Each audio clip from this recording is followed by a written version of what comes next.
the federal government of Somalia. So that has to be underlined in a proper way. And again, the diplomacy and foreign policy is led by the federal government of Somalia, and Ethiopia is ready to work directly and in a direct line with federal government of Somalia. So I think these are the main issues that we have discussed, and any further issues can be elaborated by the President. And thank you, Mr. President. Thank you, Mr. Prime Minister. And it's a really great pleasure for me to be here today. And thank you for inviting me and my delegation to this state visit so soon after I was elected. So I want to thank you again for that. Yes, we discussed many issues, including what the Prime Minister has said, that the Ethiopian government will deal directly to the federal government of Somalia in the area of security, because we're already working on to bring peace and stability in Somalia by fighting against terrorism and Al-Shabaab, who associate with Al-Qaeda. So we have that history, and we have done a great job, and we will continue to strengthen that relationship. Also, we discussed that the foreign policy is also, that's the role of the federal government, according to our constitution, meaning that the Prime Minister and I will work together very closely. His government and my government will have direct line to communicate in any issues that pertaining to our foreign policy. Thirdly, the monetary system also lie on the federal government, which definitely the federal government is in control when it comes for monetary system of the country, as well as immigrations. There is a lot of movement between borders, and some of those people may be Al-Shabaab or terrorist organizations. We will definitely communicate and collaborate the immigration issues. So after all, this is a new day and new era for these two great countries to work together to bring peace and stability in the region. Also, we discuss about how we can fight poverty and improve the quality of life of our people.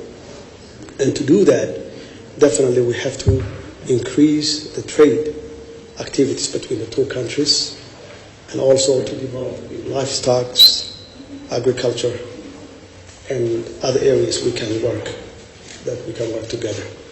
This has been a fruitful discussion and great meeting, and definitely our people will benefit if we work together very closely, and we are ready to do so in the near future.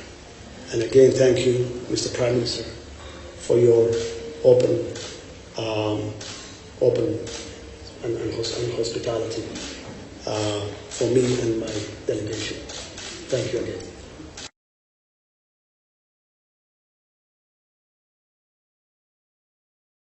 And their aim is to establish a base or safe haven in which they can organize themselves and launch attack from Somalia to other countries, including our neighboring countries. We have enough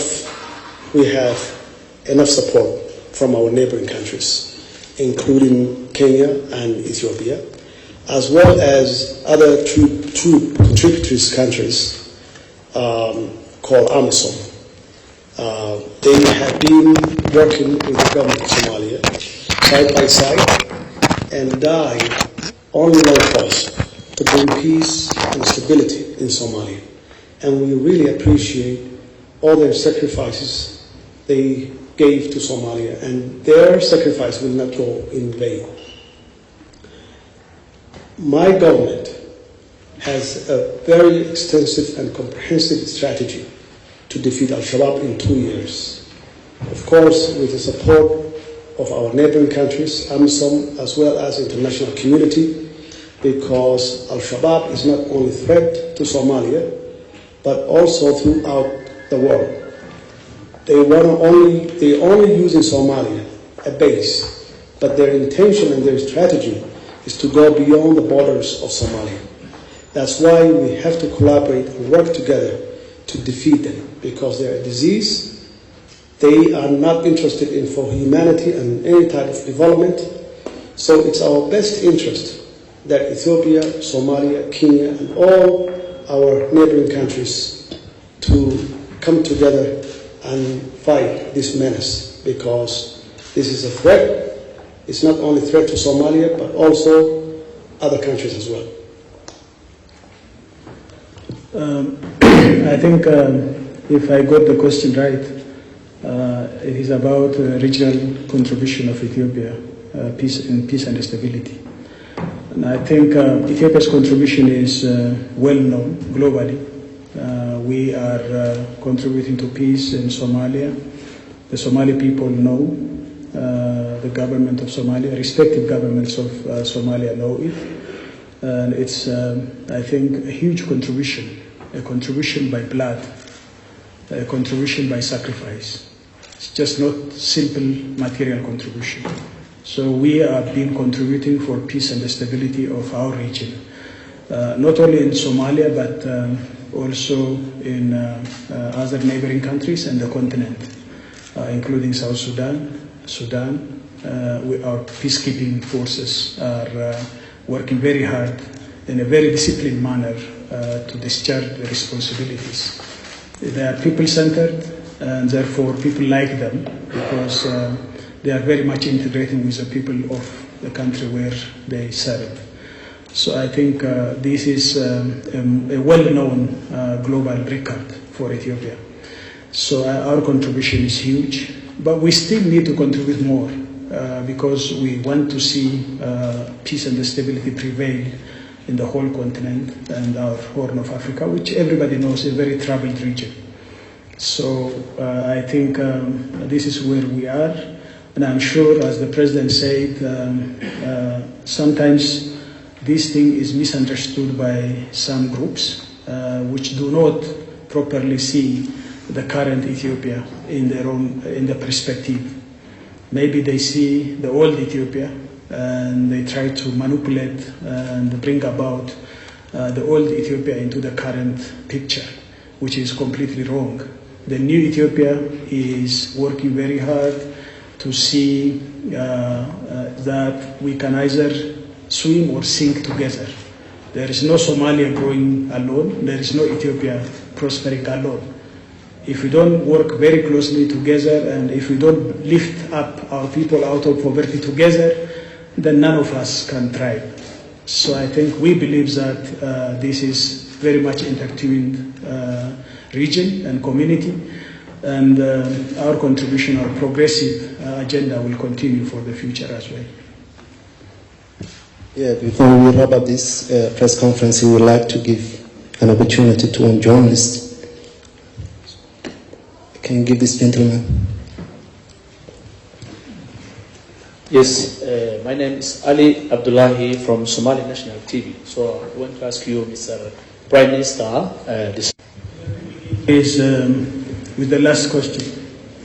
We have been engaging with the Somali regional governments upon the permission of the previous federal government.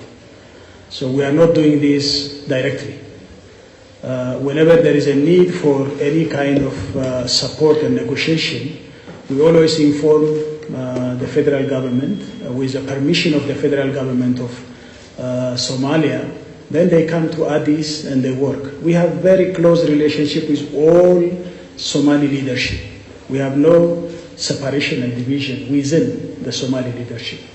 You know, we follow same suit. As I said, the federal government is the sole responsible organ for foreign diplomacy and foreign policy.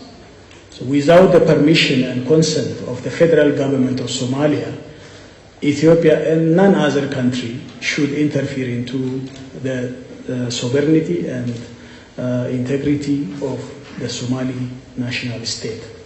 So I think this, we are very much clear about it. We are ourselves a federal government. Myself, I will not allow any country to directly involve with my regional governments without my consent. So I think the same applies to the Somali nation. And we will be very clean, and we are principle-based. The whole intention is to support the Somali people and the Somali government to make peace and stability and ultimately fight poverty and bring prosperity to the people of Somalia. That's the whole objective. We have no other motive and intention. So we want to continue with our fast economic growth and democratization in this country. If we need to do so, then we cannot leave others in chaos without being supported, because that chaos will come back to us. And the spillover effect affects our fast economic growth. So it is for our benefit we are doing that, not only as a charity for Somali people. We are intertwined, and we cannot thrive without each other. So if you take an example of the Northeast Asian countries, none of them left behind. All of them were lifted up together. So we cannot leave some of us left behind. That's why our policy is to work closely with the federal government of Somalia. That's why at the beginning I said foreign policy is the sole responsibility of the federal government of Somalia, as is also the national defense issue is also the sole responsibility of the Somali federal government. So that's why we have signed an agreement with the former Somali government on defense pact, which clearly shows that we are very conscious of the sensitivity of this issue. But we can also share our lessons. In Falling and Rising, we have learned about how federalism works. And if the Somali people opted for federalism, then they can learn, but they cannot copy, because the Somali is a unique arrangement. But there are principles that can be learned from Ethiopia and elsewhere where federalism has been working. So I think this is the first issue.